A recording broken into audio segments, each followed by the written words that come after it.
انتقامی محبت قسط نمبر 3۔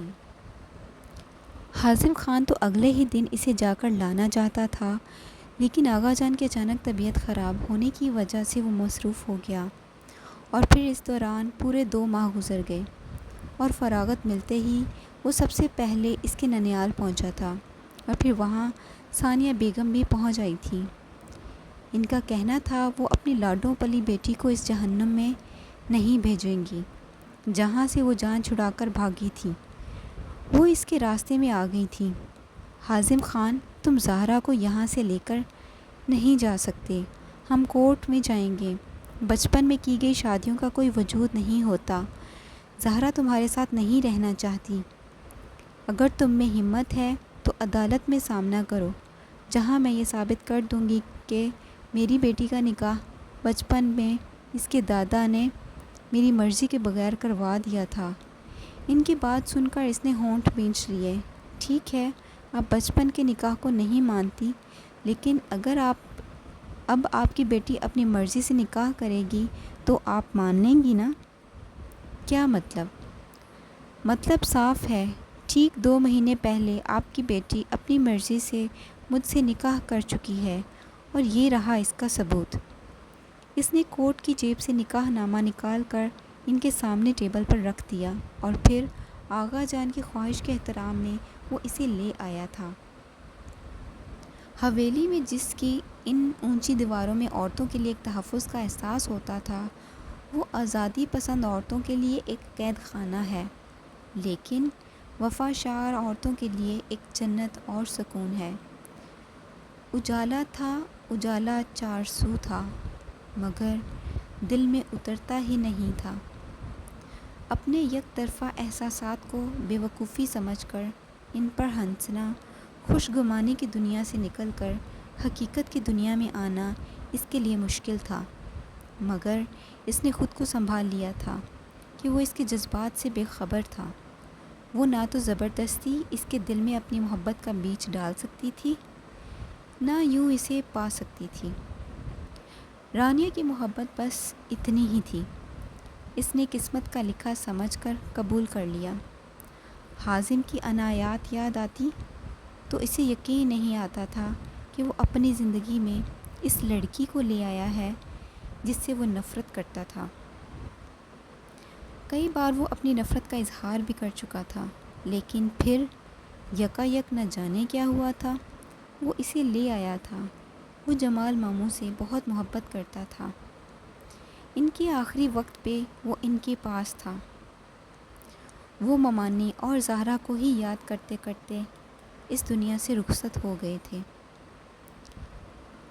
تب سے اس کے دل میں ایک زہرا اور اس کی ماں کے لیے نفرت بھر گئی تھی، اور وہ اس کا برملا اظہار بھی کرتا تھا۔ آغا جان نے اسے بہت سمجھایا تھا، لیکن وہ بظاہر خاموش ہو گیا۔ لیکن رانیہ کے سامنے وہ اپنی دل کی بڑاس نکال لیتا تھا۔ وہ اپنے خیالوں میں گم بیٹھی تھی جب دھپ سے وہ ساتھ آ کر بیٹھا۔ نکھرا نکھرا سا فریش چہرہ لیے، تازہ غسل کیے، بالوں کو جیل سے جمائے وائٹ کلر کے قمیص شلوار میں ملبوس، کندھوں پر وائٹ شال ڈالے، اس کی چھب ہی نرالی تھی۔ رانیہ نے اپنی نگاہیں چرا لیں۔ وہ اس کے فریش انداز سے کچھ اور ہی سمجھی۔ وہ ابھی بہت محبت سے رانیہ سے ناشتے کی بابت پوچھ رہا تھا۔ تم نے ناشتہ کیا ہے؟ اس کے نفی میں سر ہلانے پر وہ اس کا ہاتھ تھامتے ہوئے اٹھ کھڑا ہوا۔ چلو چل کر ساتھ ناشتہ کرتے ہیں۔ رانیہ کی نظر بے ساختہ گلاس ڈور سے نظر آتے لان کی چیئر پر بیٹھی زہرا پر پڑی، جو پرندوں پر نظریں جمائے بیٹھی تھی۔ نارنجی رنگ کے قمیص شلوار پر ہم رنگ دوپٹہ رکھے وہ کہیں کی شہزادی لگ رہی تھی۔ اس پر سے نظریں ہٹا کر اس نے حازم کی طرف دیکھا۔ وہ بھی اسے دیکھ چکا تھا۔ رانیہ کو اس کے تاثرات سرد سے لگے۔ تم ایسا کرو رانیہ، ملازمہ کو کہو ناشتہ لگائے، میں ابھی آتا ہوں۔ وہ اس کا ہاتھ نرمی سے چھوڑتے ہوئے بیرونی دروازے کی طرف بڑھ گیا۔ رانیہ کے دل میں ایک درد سا اٹھا۔ وہ پرندوں پر نظریں جمائے بیٹھی تھی۔ اسے ان پرندوں پر رشک آیا جو کبھی ایک شاخ پر بیٹھ رہے تھے اور کبھی اچھل کر دوسری شاخ پر۔ وہ گم سی انہیں اٹکیلیاں کرتے دیکھ رہی تھی۔ جب اسے چہرے پر نظروں کی تپش محسوس ہوئی، اس نے نظر ہٹا کر اپنے سامنے دیکھا، جہاں حازم خان آنکھوں میں سرد تاثرات لیے اسے دیکھ رہا تھا۔ کیا کر رہی ہو یہاں؟ دھوپ سیک رہی ہوں۔ تو تم میری زندگی جہنم بنانے والی تھی۔ ابھی تو تمہاری طرف سے جنگ کا آغاز نہیں ہوا۔ اب کی بار زہرا کی آنکھوں میں چنگاریاں بڑھ گئیں۔ حازم خان، آج سے بلکہ ابھی سے تم اپنی زندگی کے برے دنوں کے لیے تیار ہو جاؤ۔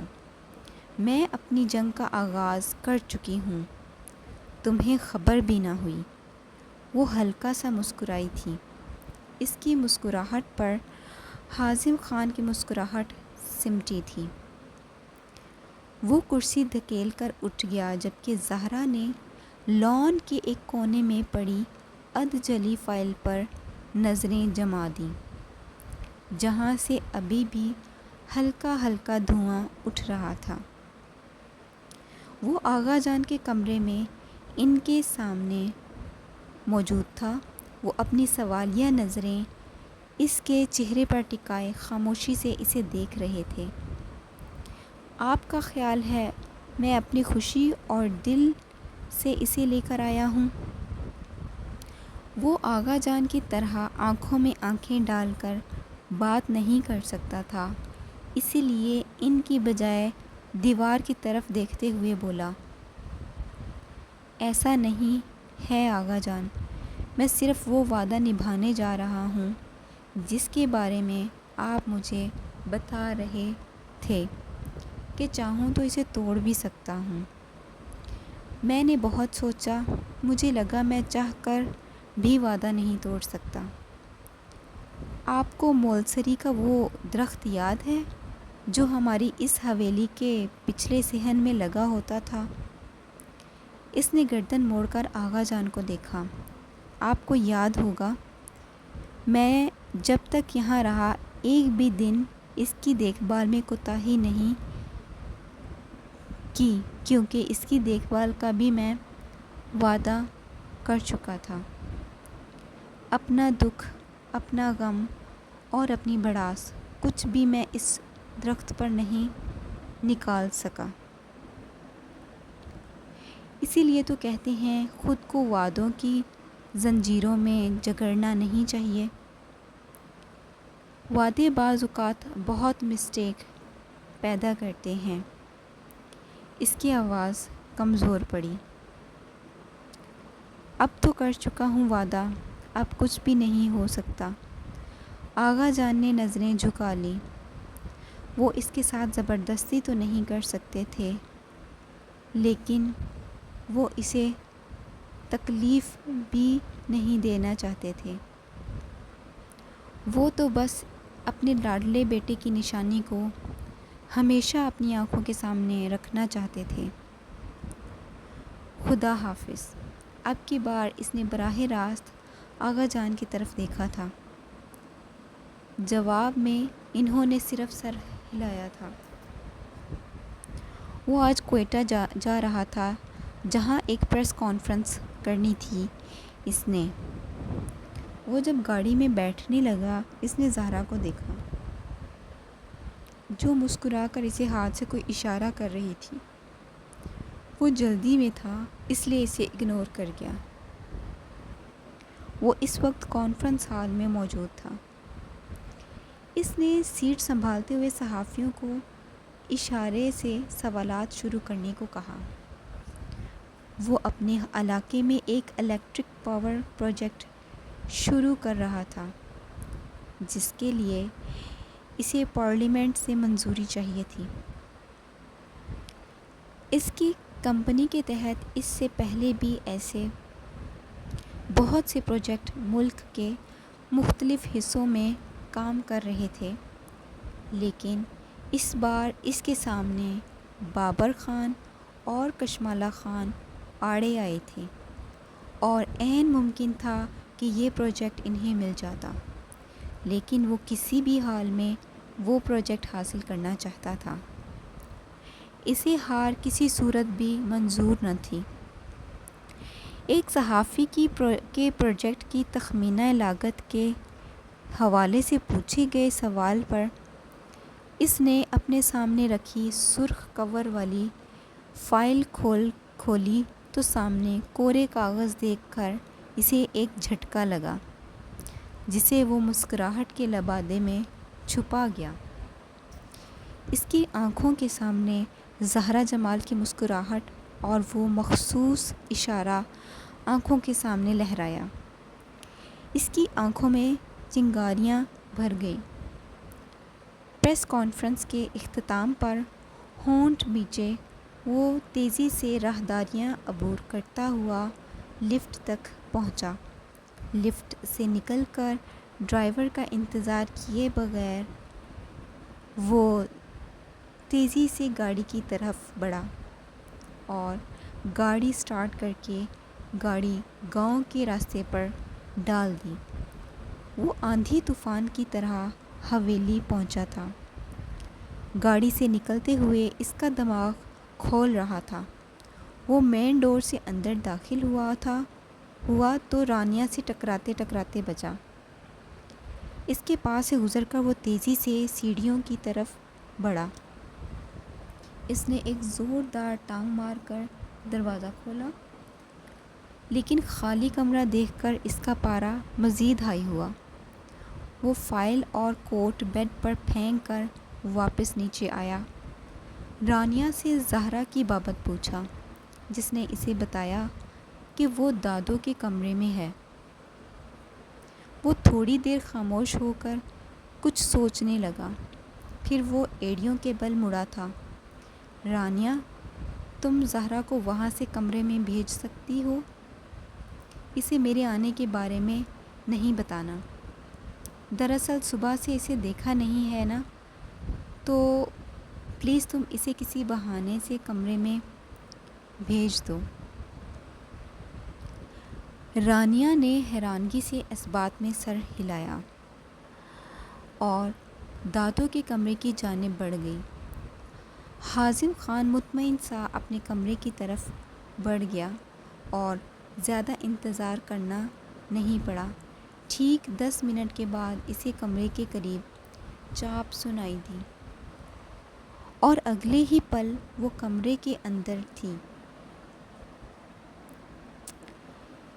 زہرا دروازے کے پیچھے کھڑے حازم خان کو نہیں دیکھ سکی۔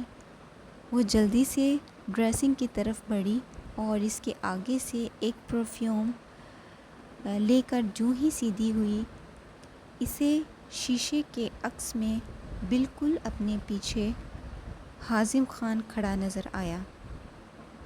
ایک پل کے لیے اس کی سانس رک گئی۔ اچھا، تو یہ تم ہو جس نے مجھے دھوکے سے کمرے میں بلایا ہے؟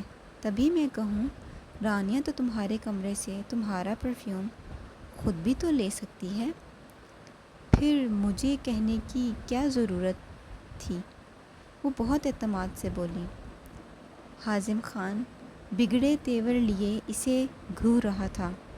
اس نے آگے بڑھ کر زہرا کو چٹیا سے پکڑ کر ایک جھٹکا دیا۔ زہرا جمال، تم نے بہت برا کھیل کھیلا ہے، اب میری باری ہے۔ اگلے ہی لمحے ایک ہلکی سی آواز کے ساتھ زہرا جمال کی آنکھیں پھٹی رہ گئی تھیں۔ اس کی لمبی چوٹی حازم خان کے ہاتھوں میں تھی۔ اس نے اپنے سر پر ہاتھ پھیرا تو وہاں کندھوں سے نیچے چوٹی موجود ہی نہیں تھی۔ اس کی آنکھوں سے آنسو نکل آئے۔ وہ حازم خان کو مارنے کے لیے اس کی طرف بڑھی۔ زہرا بے دہانی میں تیزی سے اس کی طرف بڑھی اور پاؤں میں رکھے سٹول سے الجھی۔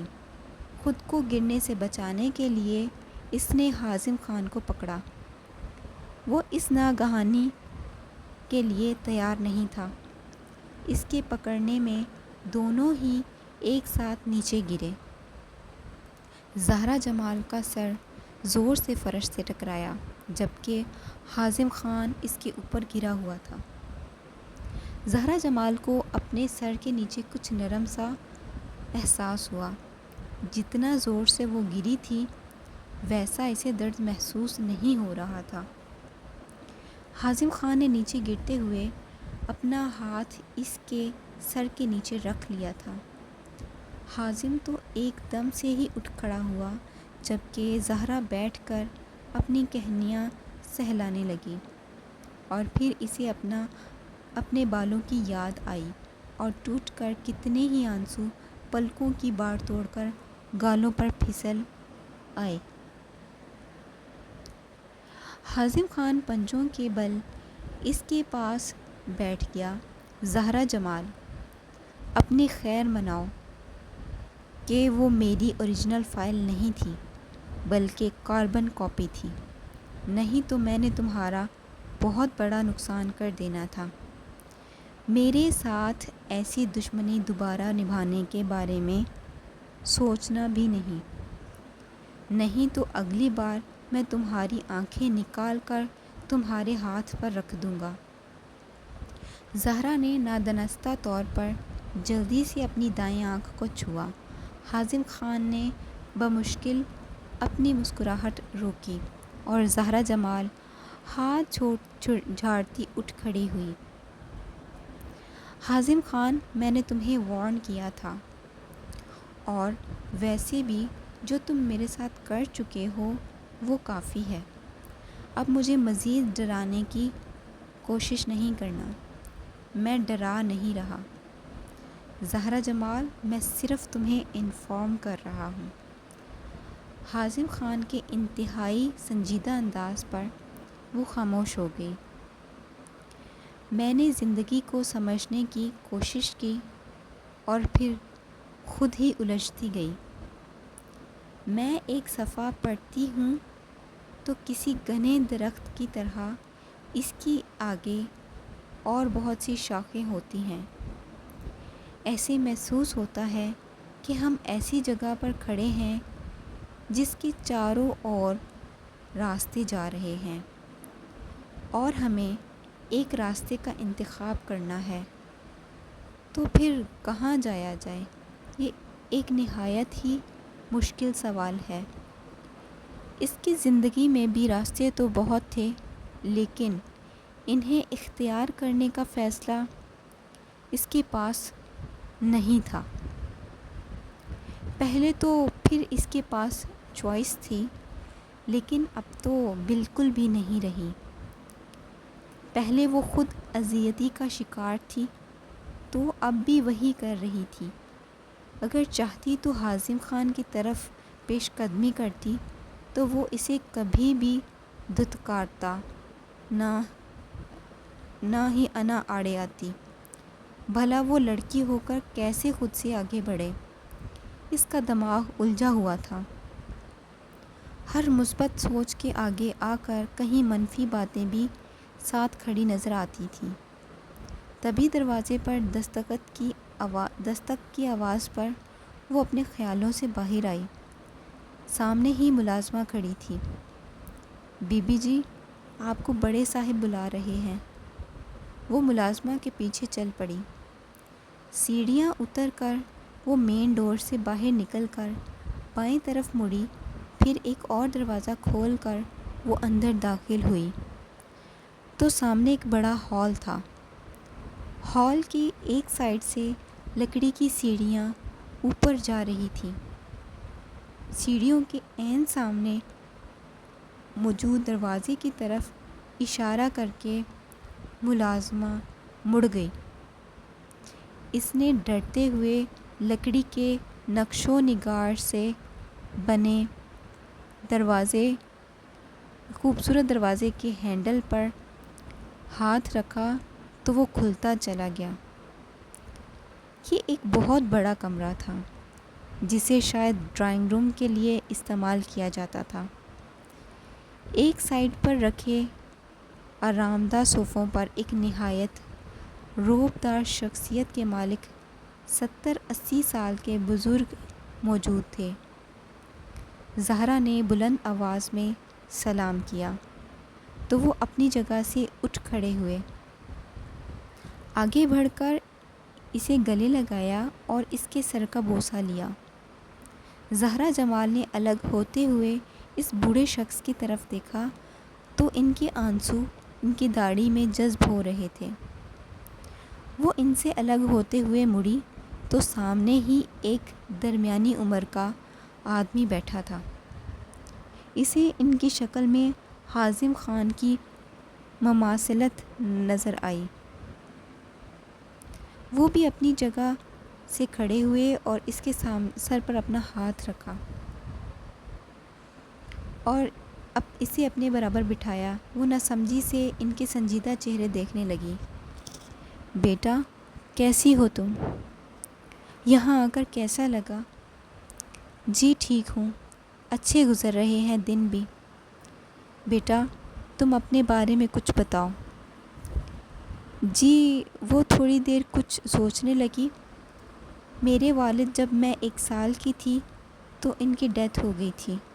پھر میری والدہ مجھے لے کر میرے ننیال آ گئی تھیں، اور پھر جب میں 5 سال کی تھی تو میری والدہ کی دوسری شادی ہو گئی۔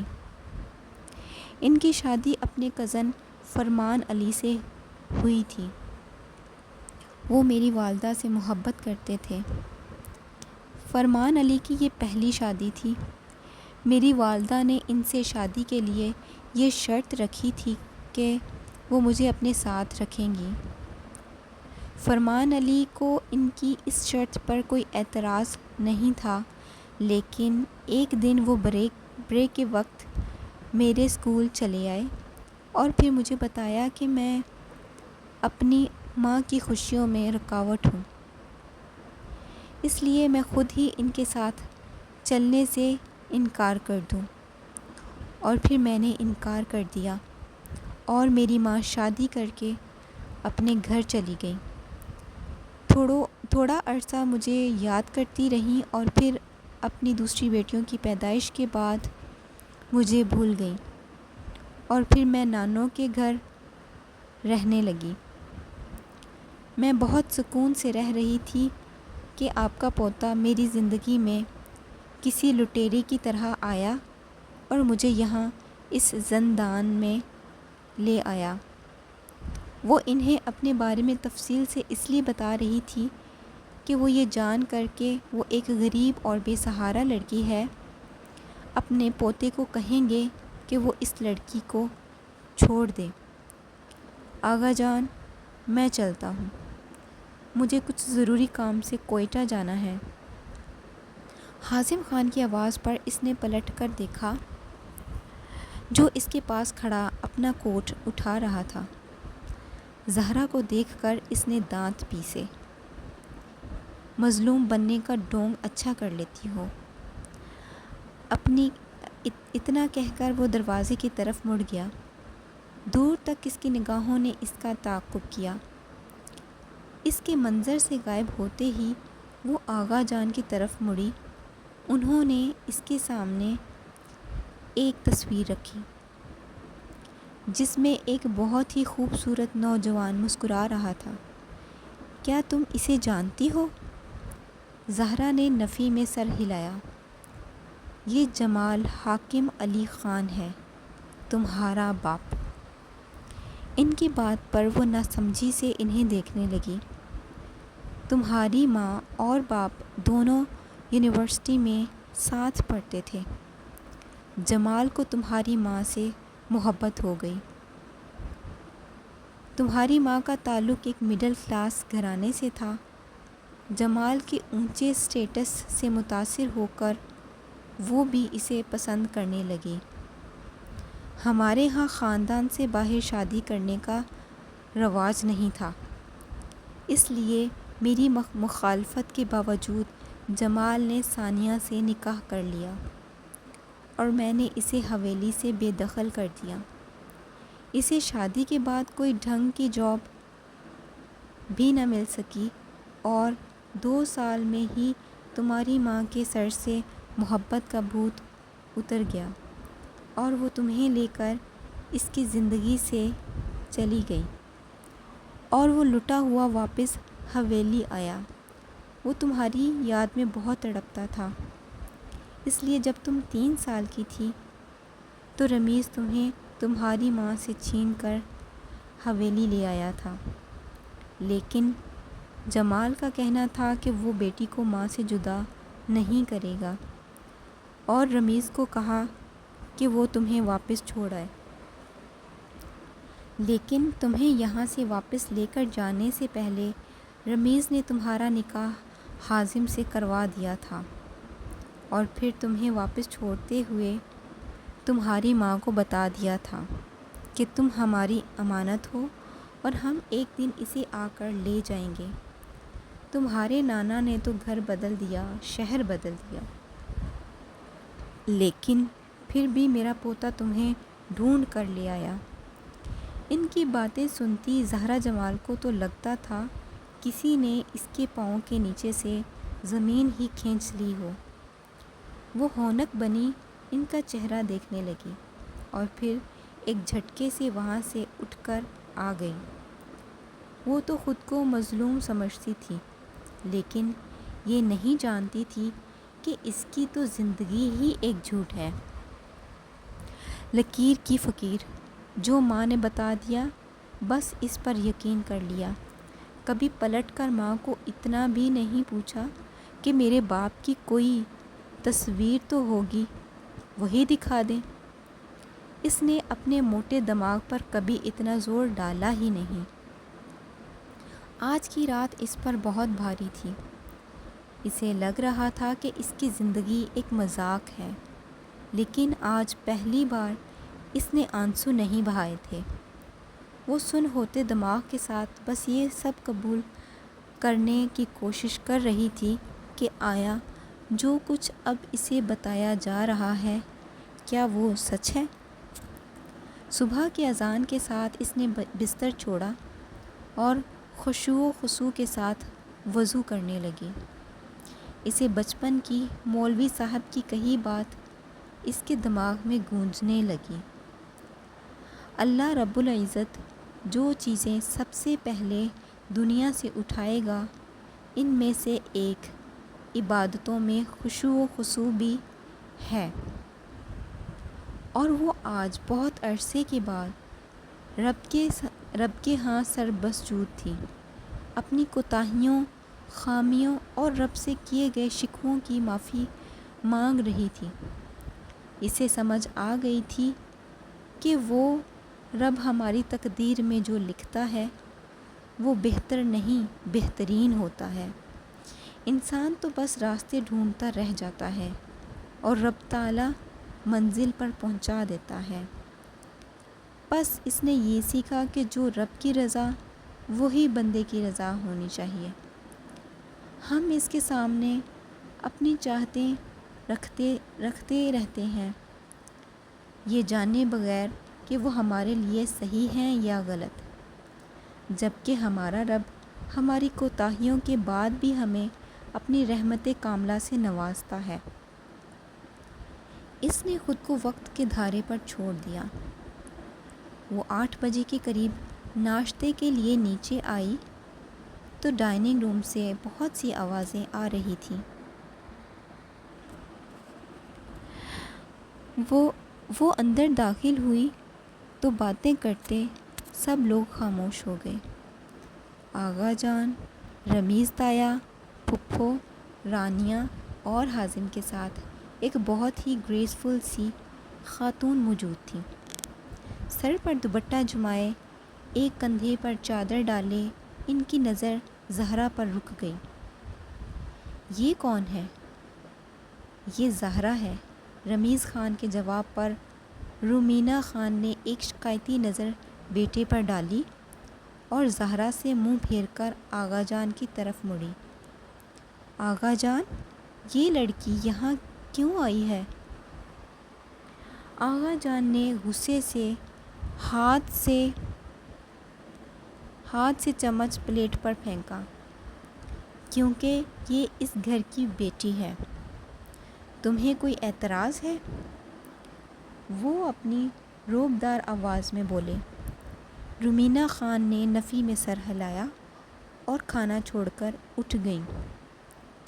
زہرا کے پاس سے گزرتے ہوئے ایک تیز نظر اس پر ڈالی اور باہر نکل گئیں۔ زہرا حازم خان کے برابر والی چیئر پر بیٹھی تو وہ سب سے ایکسکیوز کرتا ہوا اٹھ گیا۔